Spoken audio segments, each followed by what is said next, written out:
दोस्तों, जापान कितना एडवांस्ड और अनोखा है, ये किसी से छिपा नहीं है। स्क्वायर शेप की ये तरबूज हो या फिर ग्रीन कलर की कोका कोला, होटल स्टाफ में काम करते रोबोट्स हो या हर मुमकिन चीज के लिए जगह जगह लगी ये वेंडिंग मशीन्स, जापान की ज्यादातर चीजें बाकी दुनिया से काफी अलग और फैसिनेटिंग है। इसी कड़ी में पेश है 10 ऐसी चीजें जो आपको सिर्फ जापान में ही देखने को मिलती हैं। नमस्कार और स्वागत है आपका द मिस्टिका लैंड पर एक बार फिर।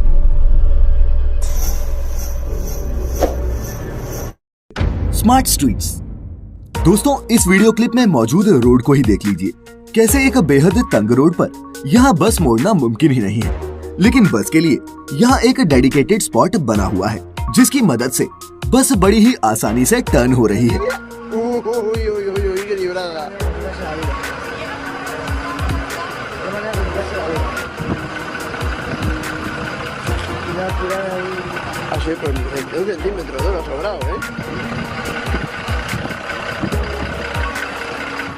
अब सोचिए, अगर जापान में रोड पर ही ऐसी टेक्नोलॉजी है तो ट्रेन में कैसी होगी।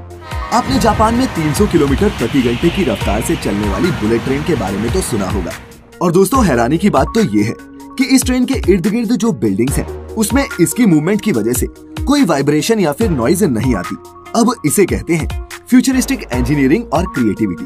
ट्रेन के इन ट्रैक्स के साथ साथ इन ट्रेन की सीट्स भी काफी कमाल की हैं। देखिए ये सीट्स कैसे रोटेट हो सकती हैं।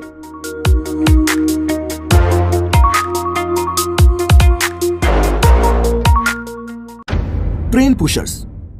दोस्तों, जापान की ट्रेन की बात हो और उनके मेट्रो स्टेशंस पर होने वाले बेतहाशा रश की बात ना हो, ऐसा हो ही नहीं सकता। तो अगर आप ये सोचते हैं कि सिर्फ हमारे ही देश में मेट्रो स्टेशंस और रेलवे स्टेशंस का ये हाल होता है, तो आपको दिखाते हैं जापान में पीक आवर्स के मेट्रो स्टेशंस का हाल।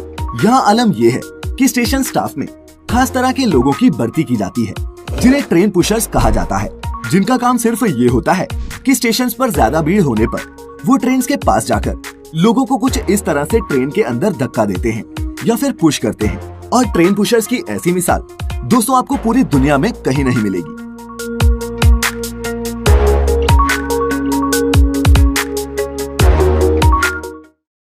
स्मार्ट ब्रा।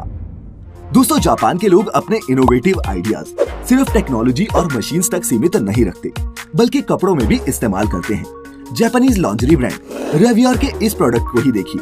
दोस्तों, ये है स्मार्ट ब्रा। अब आप सोच रहे होंगे कि स्मार्ट वॉचेस के बारे में तो हमने सुना है, लेकिन स्मार्ट ब्रा। दोस्तों, बता दें कि ये smart brass true love tester के नाम से भी जानी जाती हैं, क्योंकि ये कोई ऐसी वैसी ब्रा नहीं है, बल्कि इसे जबरदस्ती अनहुक नहीं किया जा सकता।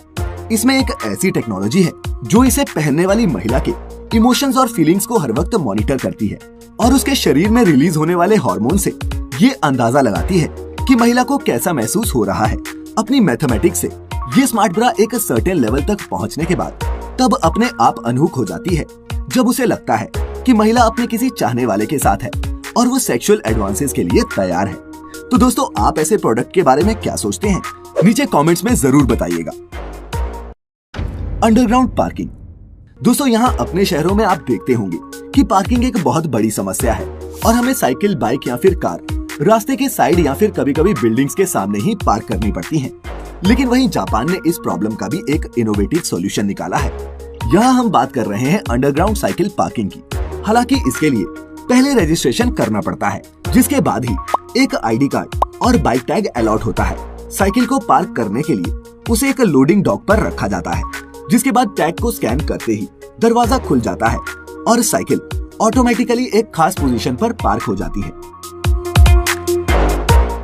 साइकिल को बाहर निकालना भी बेहद आसान है। मिले हुए आईडी कार्ड को मशीन रीड करती है और उस कार्ड से लिंक्ड आपकी साइकिल अपने आप ही डॉक पर आपके सामने पेश हो जाती है ना? कितना इजी।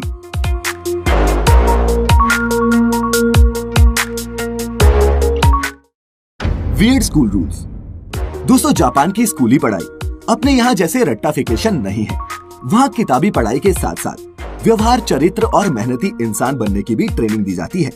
आपको शायद जानकर हैरानी होगी, लेकिन जापान के स्कूल्स में जब तक बच्चा 10 साल का नहीं हो जाता, उसका कोई एग्जाम नहीं लिया जाता, बल्कि स्कूल के इन शुरुआती दिनों में यहाँ बच्चों की सीखने की भूख को परखा जाता है। उन्हें अच्छे मैनर्स और एटिकेट सिखाए जाते हैं ताकि वो सबसे पहले एक अच्छे इंसान बने। इसके अलावा जापान में लंच भी स्कूल्स की तरफ से ही दिया जाता है, जिसे क्लास के सभी बच्चे और टीचर मिलकर खाते हैं। स्कूल कैंटीन में बनने वाली सब्जियां वगैरह भी यही बच्चे मिलकर स्कूल के बैकयार्ड में उगाते हैं। साथ ही दोस्तों, यहाँ के स्कूल्स में सफाई कर्मचारी भी देखने को नहीं मिलते। यहाँ स्कूल के बच्चे ही स्कूल की साफ सफाई करते हैं और फिर बचपन में सीखे सफाई के इस अहम नियम को ताउम्र नहीं भूलते।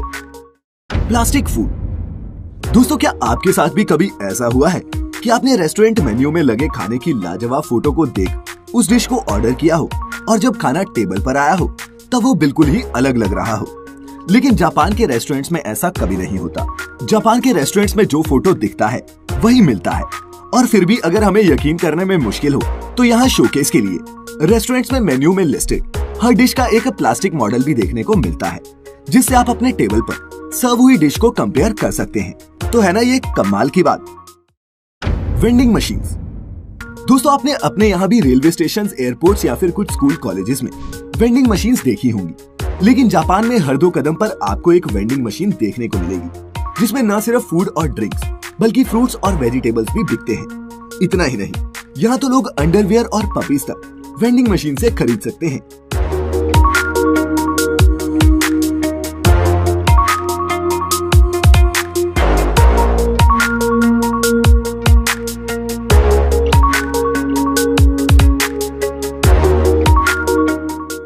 वैसे क्या आप अंदाजा लगा सकते हैं कि जापान में तकरीबन कितनी वेंडिंग मशीन्स होंगी? नहीं तो बता दूं कि एक एस्टिमेट के मुताबिक इस पूरे देश में 40 लाख से भी ज्यादा वेंडिंग मशीन्स हैं, जो नॉर्मल बिल्कुल भी नहीं है। Musical roads. दोस्तों, जापान में कुछ खास सड़कों को म्यूजिकल रोड्स में बदल दिया गया है। जी हाँ, मेलोडी रोड्स नाम से मशहूर इन सड़कों के सरफेस पर स्पेशल ग्रूव्स लगाए गए हैं, जो टायर से रोड पर होने वाले फ्रिक्शन के हिसाब से म्यूजिक प्ले करते हैं।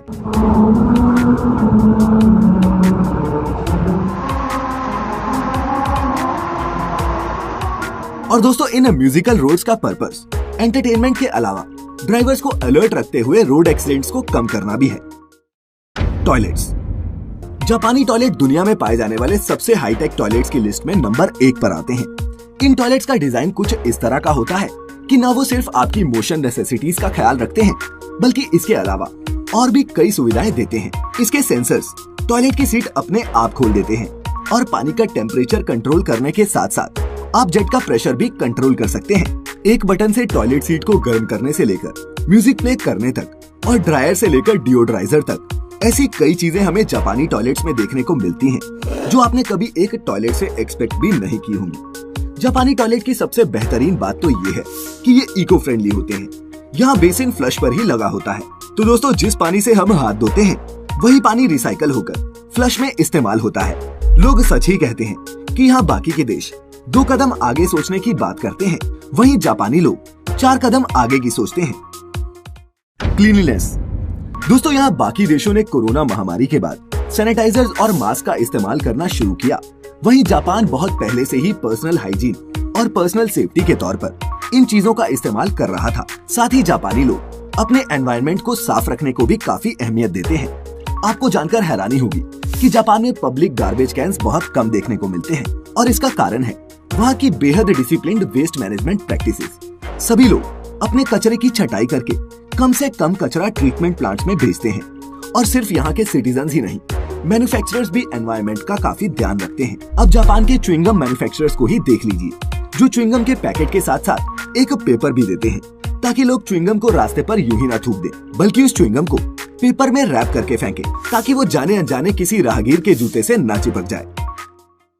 Cuddle cafe. दोस्तों, जापान में लोग अकेलेपन का सबसे ज्यादा शिकार हैं, और इसी अकेलेपन को दूर करने के लिए कुछ डिजिटल गर्लफ्रेंड्स बनाते हैं और कुछ डाकिमाकुरा नाम के इस खास पिल्लो के साथ सोते हैं। लेकिन अगर पिल्लो से किसी का मन ना भरे तो वो विजिट कर सकते हैं यहाँ के एक्सक्लूसिव कडल कैफेज। ऐसे कैफेज अब जापान के कई शहरों में देखने को मिलते हैं, लेकिन इसकी शुरुआत हुई थी टोक्यो के अकीहाबारा से। इन कैफेज में आप घंटों तक सुंदर लड़कियों के साथ कडल कर सकते हैं और अपने अकेलेपन को दूर कर सकते हैं। लेकिन याद रहे, नो सेक्स। हालांकि इसके लिए आपको अपनी जेब भी हल्की करनी पड़ेगी, क्योंकि बॉस मनी है तो ही हनी है। तो दोस्तों, इन सब चीजों के अलावा भी जापान में कई चीजें मौजूद हैं जो इसे बाकी की दुनिया से काफी अलग बनाती हैं। अगर आप भी जापान की किसी अजीबोगरीब चीज के बारे में जानते हैं तो नीचे कमेंट्स में जरूर बताएं। साथ ही अगर वीडियो पसंद आई हो तो इसे लाइक करें और ज्यादा से ज्यादा शेयर करें। और अगर आपने अभी तक हमारे चैनल द मिस्टिकल लैंड को सब्सक्राइब नहीं किया है तो चैनल को सब्सक्राइब कर लें और दबा दें उस घंटी के निशान को भी, ताकि हमारी नई वीडियो जैसे ही आए आप तक खुद ब खुद पहुंच जाए। फिलहाल आज के लिए इतना ही। अब इजाजत दें। आपका बहुत बहुत शुक्रिया।